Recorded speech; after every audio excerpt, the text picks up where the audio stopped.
नमस्कार मित्रांनो, तर आता आम्ही निघालेलो आहोत श्री गुरुदेव दत्त पीठ देवगड येथे. मला नाही माहिती तिथे काय आहे. दत्त महाराजांचं ठाणं आहे मे बी.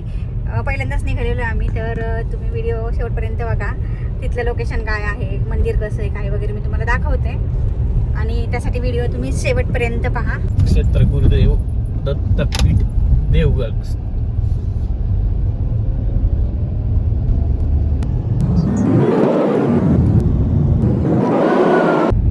हे बघा मित्रांनो, किती भव्य असं एंट्री आहे इथे.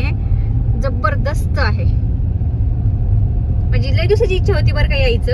आणि आता अचानक हे म्हटले की तू म्हटली होती ना जायचंय आपल्याला, चल. म्हणून म्हटलं बघा तुमच्या याने यायचं, जायचं असेल तर जाऊया, माझं काही नाही. आणि मग त्यांनी गाडी घेतलेली आहे आणि आता आम्ही निघालेलो आहे मंदिराकडे. आणि हा मंदिराचा पार्किंग एरिया आहे. आता आम्ही गाडी पार्क करतो आणि मग पुढे शूट कंटिन्यू करतो.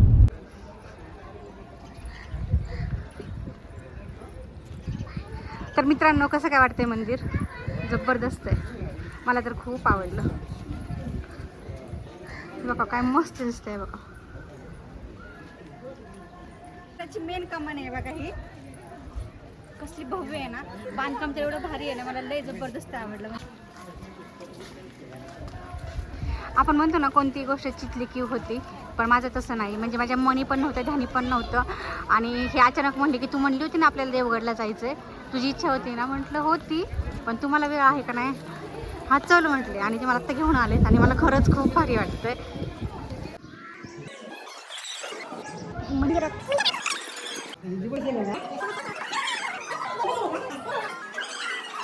इथे व्हिडिओ घ्यायला परमिशन नाही आहे. आणि पाठीमागे ही जी बाग दिसते तुम्हाला, ही अंजान वृक्ष बाग आहे.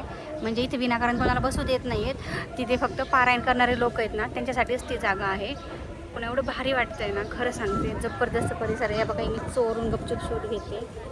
तुम्हाला जर कधी वेळ भेटला ना तर नक्की एकदा देवगडला या, खरंच प्लीज. आपण म्हणतो ना, जोपर्यंत बुलावा येत नाही देवाचा तोपर्यंत कोणतीच गोष्ट साध्य होत नाही. अगदी तसंच आहे बरं का. कारण मी आहे ना, म्हणजे विचार पण नव्हता केला, मनात पण नव्हता आणि कधी असं विचार पण नाही केला. ह्या रूटने आम्ही कितीतरी वेळा गेलेलो आहे. म्हणजे आत्तापर्यंत 15-20 वेळा त्या रस्त्याने गेलेलो आहे. पण कधीतरी मी एकदा यांना बोलले होते की आपण देवगडला जाऊयात म्हणून. आणि मग त्यांनी ते आत्ता मला म्हटले की तू म्हटली होती ना जायचं आहे आपल्याला देवगडला. म्हटलं हो, पण तुम्हाला वेळ आहे का? तर मला म्हटले की ठीक आहे, जाऊ चल आज. आणि आज आम्ही आलेलो आहे. तर खरंच सांगते, मनापासून एवढं भारी वाटतं आहे ना की लय छान वाटतं. एवढं वातावरण पण छान आहे, सगळं थंडावा आहे, झाडे झुडपे भरपूर आहेत, लय भारी वाटतं आहे. तर मित्रांनो, तुम्ही बघताय हा किती भव्य मोठा असा परिसर आहे हा श्री क्षेत्र देवगडचा. मित्रांनो, तर आता मी मंदिराच्या मेन गेटच्या बाहेर आहे बरं का. आमचं दर्शन झालेलं आहे उत्तम प्रकारे.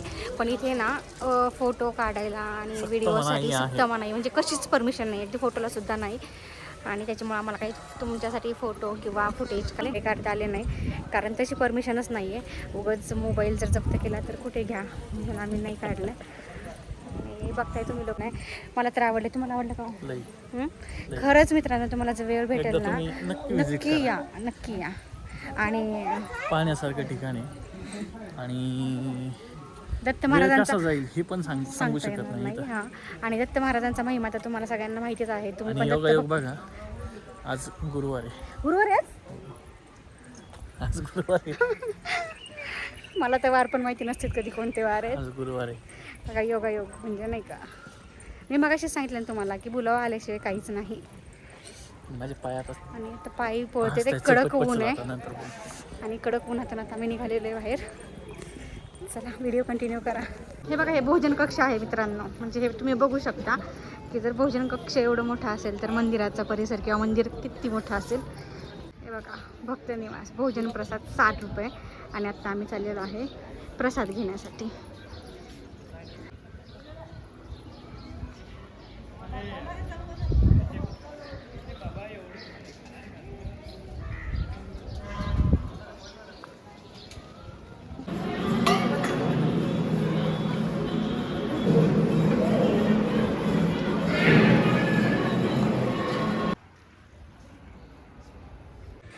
तर मित्रांनो, आत्ताच आम्ही पोटभर असं जेवण केलेलं आहे. पण ते म्हणतात ना, दाणे दाणे पेली खाय खाणेवाले का, तसंच काहीचं घडलं आज आमच्या बाबतीत माहिती आहे. कारण इथे 60 रुपये प्रसादाचे असतात आणि आज गुरुवार असल्यामुळं त्यांनी कोणाकडूनच 1 रुपया पण नाही घेतलेला, म्हणजे मोफत अन्नदान होतं. तर त्यामुळंच मी म्हटलं की दाणे दाणे पेली खाय खाणेवाले का ना. त्याचा लाभ आम्हाला भेटला. हां, तर आमचं जेवण झालंय आणि आता आम्ही निघतोय आता.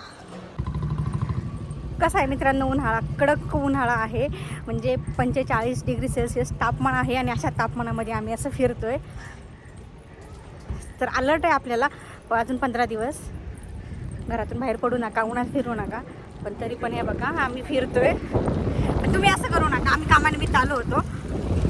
घरी राहा, सेफ राहा. मित्रांनो, आत्ता आम्ही निघालो आहे घरी आणि तुम्ही पाहिलं असेल देवगडचं हा परिसर. दत्त महाराजांचं दर्शन तर काय तुम्हाला देता आलं नाही, मी तर घेतलेलंच आहे. आणि कसा वाटतोय व्हिडिओ आवडला तर लाईक करा आणि नक्की एकदा माझ्यासाठी, मी सांगते म्हणून, एकदा वेळात वेळ काढून तुम्ही देवगडला या. Okay, bye.